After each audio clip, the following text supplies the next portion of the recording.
It's beginning to look a lot like Christmas everywhere you go. Take a look at the 5 and 10. It's glistening once again. Welcome to Let Her Speak, where we are providing a safe platform where women are empowered to be able to use their voice freely, how God has curtailed and ordained for us to be able to use our voice. I am so excited to have Miss Ann here with us on our second episode. If you do not know her, she is one that needs to be known. She is a gem that you want to keep in all 4 of your pockets. Miss Ann is such a wonderful and a special person. I am just getting to know her, but I'm pretty sure that those who know her very well will speak very, very the same sentiments that I have, that she is such a wonderful and also an amazing woman of God, and I am so grateful to have her here with us on Let Her Speak. Welcome to Let Her Speak. Welcome to our second episode where we are providing a safe platform where women are able to express themselves and able to speak in regards to some of the times in their lives where they have felt like they have been silent or had the inability to be able to speak. So I'm so grateful that I am having the opportunity to open up this platform so that we can discuss those areas where we as women have not felt compelled or felt the opportunity or felt free enough or empowered enough to be able to speak. And I'm so excited.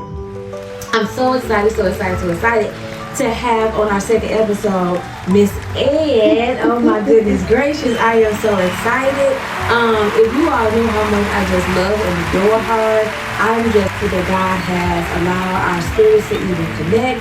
I am so glad that I've had the opportunity to even be in your presence and to even just be up under the leadership that God has given you in regards to your conversations that you have in regards to grief.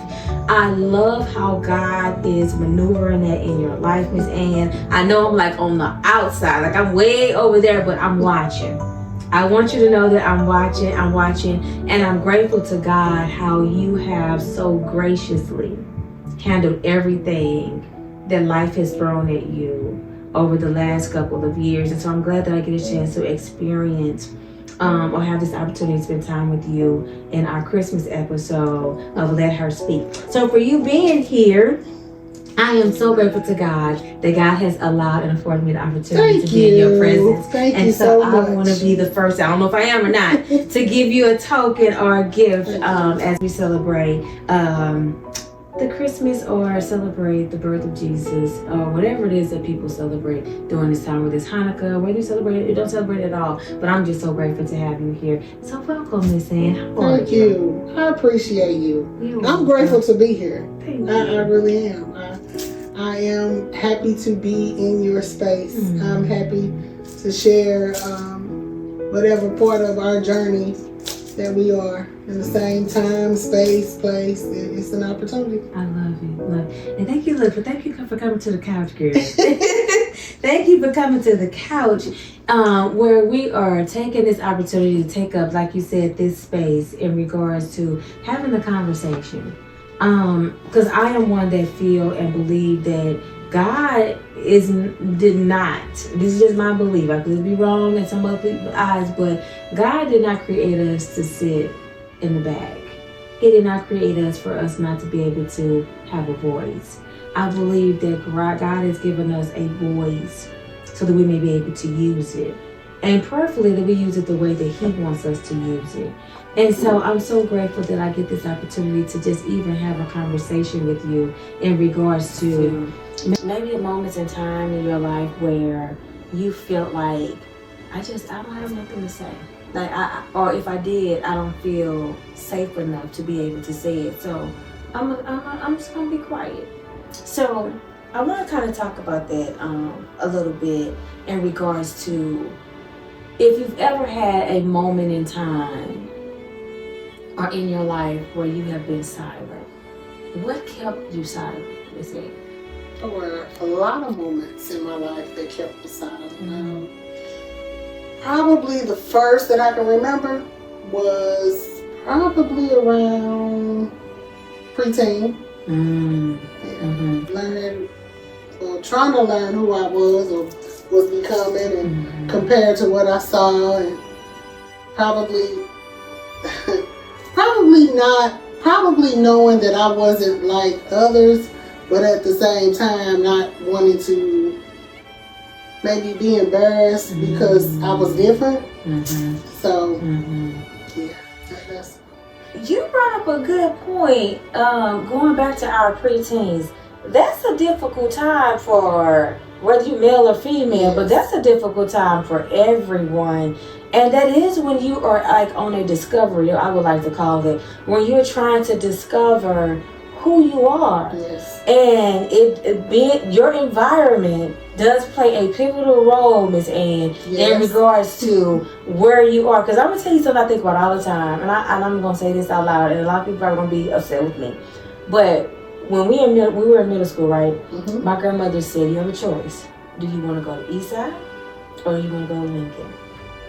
And I was like, oh, I want to go to the East Side. I want to go to the East Side. But sometimes I just wonder what my life would have been like if I would have went to Lincoln. Not that I have any regrets, but I just wonder because I was at that point in my life where, like you, I was trying to discover who I was, and I was following the crowd. Yes. I was following the crowd, and everybody was going to East Side, and I was like, but I had one friend who was strong enough to say, no, I'm gonna go to Lincoln. Out of all of us. And she asked me, she was like, you should come with me. I'm like, no, but I wanna go with everybody else. And so I just often wonder though, but that is a pivotal time in your life when you are, but during that time though, what kept you silent? Was it because you just like, I don't know how to use my voice? It was. Okay. I think the first thing that silenced me was the death of my dad. Oh wow. Yeah. That's what silenced me, and so because I was already silent, I just didn't speak. And actually, for a long time, I didn't cry. Wow. I didn't feel for years. I didn't cry. So I was very, very quiet. Wow. Early on. Now you know, Miss Ann, I feel like I need to bring you back to kind of unpeel back that onion. That's an onion. We need to peel that back. It is. Oh wow, I can see that. And most times when there's a traumatic experience, you do, or we are taught sometimes to just go in the shell. Yeah. Because I don't know about you, but I wasn't taught to deal with certain things like that. You don't talk about it. Yeah. It happened. Yep. Be strong. Yeah. You gotta keep moving. Yes. Yeah. And life goes on. Yeah. And then, but in reality, we're like, but what about this? What I'm feeling on the inside? Like, how do I deal with that pain and that hurt? How am I supposed to process this? That's it. That is it. And I didn't learn about processing until I became an adult. That's why I tell people now. Exactly. Like, it's not that I'm being quiet. I'm processing. Because I have to process this. Because I used to be a reactor. Now the Lord taught me I have to be a responder. In order for me to respond versus react. Because, when you react, you're just going to say, you're going to say anything. You're going to pop out. It's just going to pop out. And it's like, you however you get it, it's how you get it, and you deal with it. But God had to teach me over the years, Miss Ann, that you have to respond. In order for you to respond, you have to process. And then that way I give God enough time to deal with my thoughts in regards to that. Does that make sense? It does. And it allowed me to heal through the process. Yes. So I take my time. I may come back though. It may happen on a Monday, and I may call you on a Thursday and be like, can we revisit that? Yes, Miss Ann. I'm like, can we revisit that? Because I'm ready now. Yes. Because I can handle, or I have something to say now in regards to that. But yeah, that's so good, Miss Ann. Yeah, I can see that as a teenager.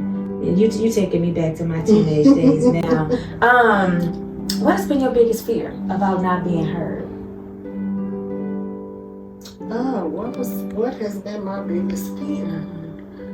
Well, it's no longer a fear. Oh, thank you. It's no longer a fear. Because just going along with people and they not knowing that I don't feel the same way that they feel, or I have a difference of opinion, and a lot of times things are okay because you follow what people said, but you really don't feel like that. That's good. Yeah. Yeah. And so then, with me following what people say, I may have some resentment later on because I didn't speak up for myself. Yes. Oh, Miss Ann, that is so good. That is real good. Like I wanna touch on that for a minute in regards to not taking the opportunity when we have it. Because I've had a lot of missed opportunities. Yeah. I've been driving saying, "Oh, you should have said." You should have addressed. You should have never let that slide, Ramona. You think about all of these things because I'm gonna tell you one thing that I've learned, Miss Ann, is that when we miss those opportunities, in my mind, and you tell me if I'm wrong or not, but I feel like I've given them the okay, like they feel like it's okay to maybe say or do it again because I didn't say anything. Yeah.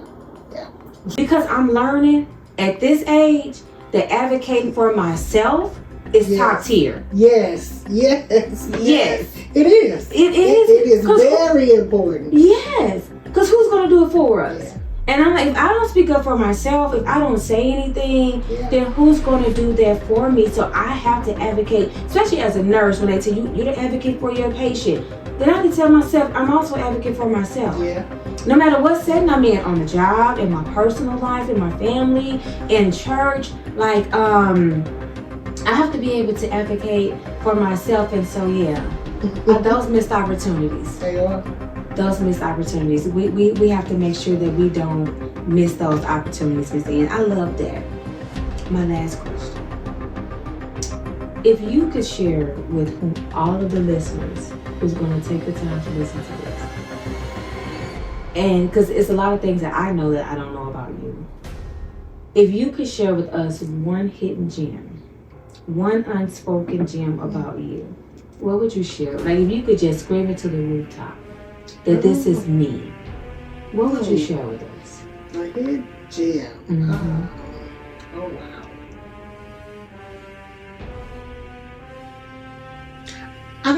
I think it's hidden to people that don't necessarily know me.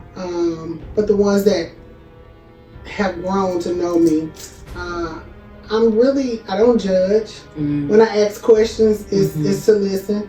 And it's also for me to learn because I also believe that, I know I don't know everything.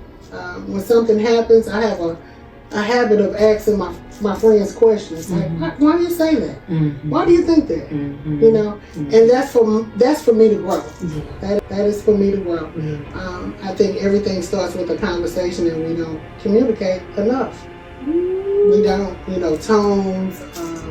Sometimes we get offended, and it's just like, okay, that tone was probably not meant for you, but it happened at the time. So, I apologize. Because sometimes we have things playing in our mind, but then we're answering or talking to somebody else, and then we're reacting from something else, another place, but we're talking to that person. So. I love being inquisitive. Yes, and I think that's what I heard you say, that you're just inquisitive, and I think that's a good thing. But a lot of people can't handle that because I'm one too. I ask a lot of questions. I've gotten to the point to now I let people know I'll ask a lot of questions. It's because it's not, I don't want you to feel like you said that I'm attacking you. I don't want you to feel like that I feel like you maybe being dishonest, but it's so that I can get an understanding. That's all. That's it. Are you on your birthday? You a Capricorn? I'm a Leo. Okay. Well, it's so that I can get an understanding. That's all it is. But everybody cannot handle that. No. They cannot. No. And I feel like a lot of times people think I'm attacking them, and it's not. And I had to learn how to check myself, though. I had to check myself, check my tone, check my body language, my facial expressions. So I had to learn it over the years. Because verbal and nonverbal communication is so important. And words are so powerful. They are. And so I'm glad, though, that you are at a place and space to where you know that sometimes it could be me and my communication can be off because I had to do the same thing. And so I'm grateful to God for that healing for the both of us. I'm also grateful to God for your time sharing it with us here at Let Her Speak. And I'm always going to always include God in everything that I do. And so I close out with a scripture that's found as follows. This is founded upon Proverbs 31 and 26. And the Bible says over here in verse 26, it says, she opens her mouth with wisdom. I feel like you have so much wisdom. You have so much to share with other people. And so I pray that as we go into 2026, that don't let no devil keep you from sharing whatever it is that God, because you heal other people with your words, and whether you know it or not, whether it's typed or whether it's spoken, what you do. And the Bible says in the verse of 26, and on her tongue is the law of kindness. And so I pray that as we move forward as women, that we no longer allow our silence to be hidden. I pray that we no longer continue to walk in fear, that we allow God to use our voice the way that He will, the way that He has curtailed it for us to be able to use it. So thank you so much for joining us once again in our podcast, Let Her Speak.